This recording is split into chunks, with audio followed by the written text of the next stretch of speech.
સુરેન્દ્રનગર જિલ્લાના પાટડી તાલુકાના નાવિયાણી પાસે અજાણ્યા વાહનની અડફેટે 3 સવારી બાઇકમાં જતા 3 લોકોના ઘટના સ્થળે મોત નીપજ્યા હતા. આ ગોઝારા અકસ્માતની ઘટનામાં 3 મૃતકો પાટડી તાલુકાના એરવાડા ગામના હોવાનું ખુલ્યું છે. જેમાં ઘટના સ્થળે દોડી ગયેલી દસાડા પોલીસે ત્રણેય મૃતકોની લાશને પીએમ અર્થે પાટડી સરકારી હોસ્પિટલે ખાતે મોકલી આપીને અકસ્માતે મોત અંગેનો ગુનો નોંધી વધુ કાર્યવાહી હાથ ધરી છે. નાવિયાણી પાસે આ અકસ્માતની ઘટનાના પગલે ટ્રાફિક થયો હતો. આ અંગે દસાડા પીઆઈ વિજય માલવિયાએ જણાવ્યું હતું કે દસાડા પાસેના નાવિયાણી પાસે સર્જાયેલા અકસ્માતમાં એક જ બાઇકમાં સવાર 3 લોકોના મોત થયા છે.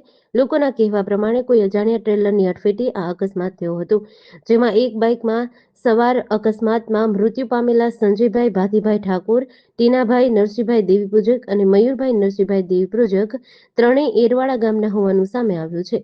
હાલ તો ત્રણેયની લાશને પીએમ અર્થે ખસેડી વધુ તપાસ હાથ ધરાઈ છે. જેડીસી ન્યૂઝ સાથે જયેન્દ્રસિંહ ઝાલા, લખતર.